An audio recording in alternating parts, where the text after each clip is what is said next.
Hello learners, कैसे हैं आप लोग। मैं आशा करता हूं आप लोग अच्छे होंगे और अपनी पढ़ाई अच्छे से कर रहे होंगे। तो आज के इस वीडियो में हम लोग प्रैक्टिस सेट लगाने वाले हैं जो कि आपके सभी एग्ज़ामों के लिए हेल्पफुल होगी, जैसे कि UP police, SSC GD, SSC CGL, CHSL, CPO. ये स्टेट्स जो प्रैक्टिस सेट है ये सभी एग्ज़ामों के लिए वैलिड है और आप लोग अच्छे से अगर इसको सॉल्व कर लेते हैं आपके मैक्सिमम क्वेश्चंस हो जाएंगे। तो आप लोग वीडियो एंड तक जरूर देखिएगा क्योंकि ये आपके एग्जामिनेशन पॉइंट ऑफ व्यू के लिए काफ़ी हेल्पफुल होने वाले हैं। मैंने ऐसे ही 9 वीडियोस और ही बनाए रखे हैं इस सीरीज़ पे। अगर आपने वो वीडियोस ना देखे हो तो ज़रूर देखें और पूरा सेशन को अटेंड जरूर करिएगा और सेशन को शेयर जरूर कीजिए ताकि आपके दोस्तों तक ये पहुंच सके, क्योंकि ये आपके लिए काफ़ी हेल्पफुल होने वाला है। ओके, तो चलिए क्वेश्चन नंबर 1 से स्टार्ट करते हैं। भाषा के आधार पर राज्यों का पुनर्गठन किस वर्ष में किया गया था? ए 1950, बी 1951, सी 1952 और या डी 1956। तो इसका करेक्ट आंसर हो जाएगा डी 1956। और 1956 में क्या हुआ था? 1956 में आपके जो 14 राज्य और 6 यूटी यानी कि 6 आपके संघ राज्य क्षेत्रों का गठन किया गया था। ठीक है, तो आगे चलते हैं हम लोग क्वेश्चन नंबर 2 की तरफ। जापान में होन्शु नामक द्वीप किसके लिए प्रसिद्ध है? ए कोयला, बी लौह अयस्क, सी तेल या फिर डी हीरा। तो सेकंड का करेक्ट आंसर हो जाएगा आपका सी यानी कि लौह अयस्क। होन्शु का अर्थ जानते क्या होता है? होन्शु का अर्थ होता है आपका मुख्य जापानी भाषा है ये होन्शु, और इसका अर्थ होता है मुख्य प्रांत।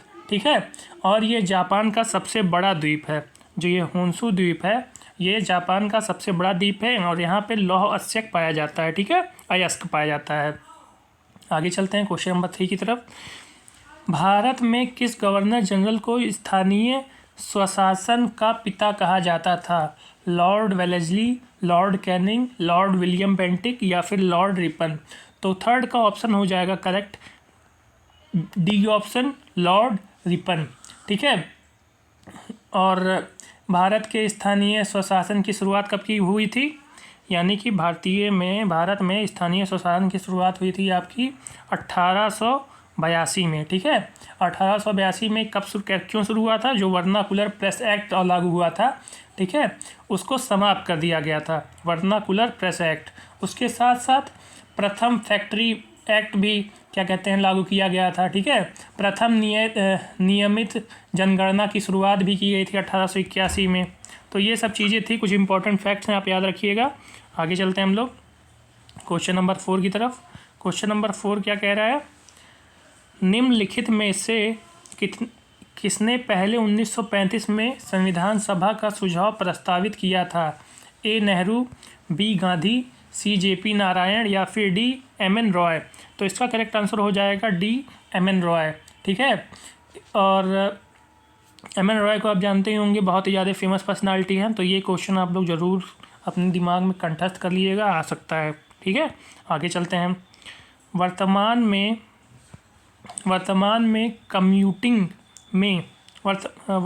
कम्यूटिंग में समस्त विश्व में कौन सा कोड प्रयोग किया जाता है और स्वीकार्य है? ASCII होल्फिट कोड, EBCDIC या फिर ISCII। तो इसका करेक्ट आंसर हो जाएगा आपका ए ऑप्शन, ASCII। ठीक है, आगे चलते हैं। व्हेन द रिवर स्लीप्स उपन्यास किसके द्वारा लिखी गई? ए अनुराधा रॉय, बी विक्रम सेठ, सी शोभा डे या फिर डी स्टेरिन कायर।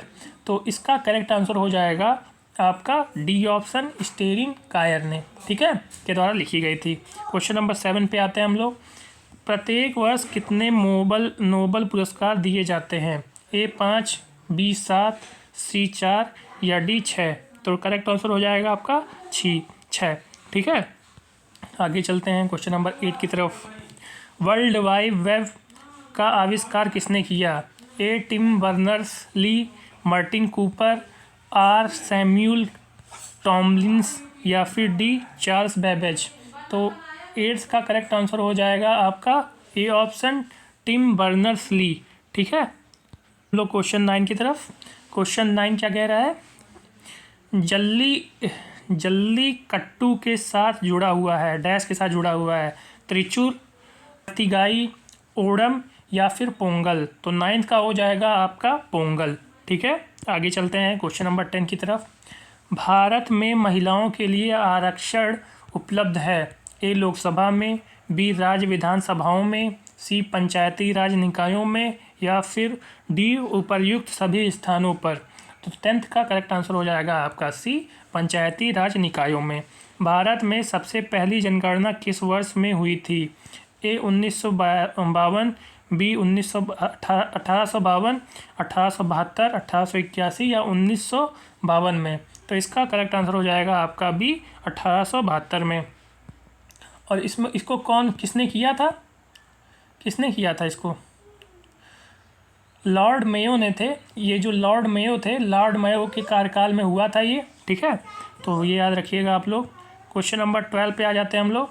क्वेश्चन नंबर 12 क्या कह रहा है? निम्नलिखित में से कौन सा रोजगार प्राथमिक क्षेत्र से जुड़ा हुआ है? ए टोकरी बुनने वाला, बी माली, सी कुम्हार या फिर डी पुजारी। तो ये तो आप लोग देख के ही पहचान सकते हैं प्राइमरी एक्टिविटी से कौन सा जुड़ा हुआ है। टोकरी बुनने वाला, माली, कुम्हार या फिर नहीं जुड़ा हुआ है। तो इसमें जैसे देखिए, कुम्हार का क्या काम होता है? कुम्हार का काम होता है आपके बर्तन बनाना। माली फूलों को बुनता है। टोकरी, ये सब तीनों जो हैं ये प्राइमरी एक्टिविटीज़ यानी कि प्राथमिक क्षेत्र से जुड़ा हुआ है। जो पुजारी है, पुजारी प्राथमिक एक्टिविटीज़ नहीं जुड़ा हुआ, तो इसका करेक्ट आंसर हो जाएगा आपका डी। ISDN एक दूरसंचार प्रौद्योगिकी है जहाँ क्या होता है देखते हैं। जहाँ ए ध्वनि, वीडियो एवं डाटा साथ साथ संचारित होते हैं, बी केवल ध्वनि संचारित होती है, सी केवल वीडियो संचारित होती है या फिर डी केवल डाटा संचारित होता है। तो जो 13 है उसका करेक्ट आंसर हो जाएगा आपका ए ध्वनि, वीडियो एवं डाटा साथ साथ संचारित होती है। ठीक है, आगे चलते हैं क्वेश्चन नंबर 14 पे।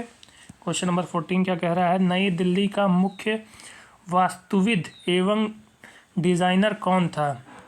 एडविन लुट्येंस, धनपत राय चौधरी, ली कोर्बुजियर या फिर इनमें से कोई नहीं।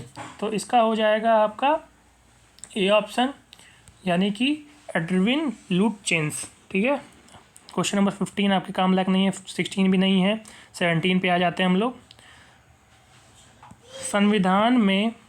संविधान का निम्न में से कौन सा संशोधन केंद्र तथा राज्य के मंत्री परिषद के मंत्रियों की अधिकतम संख्या सीमित करता है? ए 93वां संविधान संशोधन, 95वां संशोधन, 97वां संशोधन या 91वां संशोधन। तो इसका आपका करेक्ट आंसर हो जाएगा, क्या होगा करेक्ट आंसर? ये आप लोग कमेंट सेक्शन में बताइएगा। ठीक है, ये क्वेश्चन आपके लिए मैं रखता हूँ, कमेंट सेक्शन में आप लोग जरूर इसका उत्तर दीजिएगा। ठीक है, क्वेश्चन नंबर 17 का आगे चलते हैं। हुमायूं की दुर्घटना के आकस्मिक मृत्यु के उपरांत उनके बेटे अकबर को कहाँ मुगल सिंहासन पर बैठाया गया? लाहौर, सरहिंद, कन्नौज या फिर काबुल में।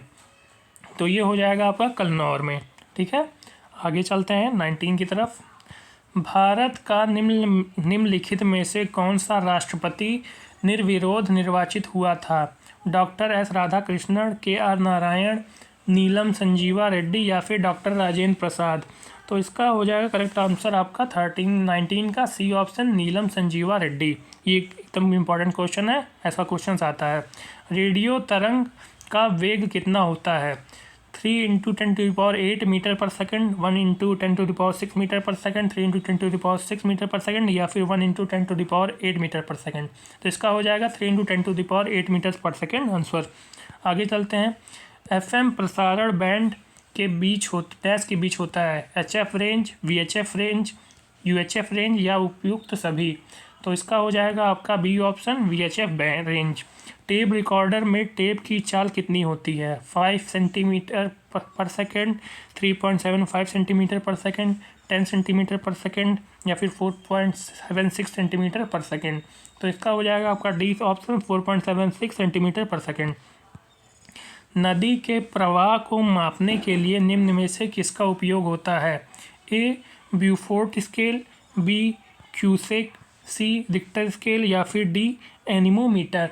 तो 23rd का हो जाएगा आपका बी ऑप्शन, क्यूसेक स्केल। तो अगर आपको सेशन अच्छा लगा हो तो वीडियो को लाइक करें, चैनल को सब्सक्राइब करें और बेल आइकन दबाना ना भूलें। Thank you.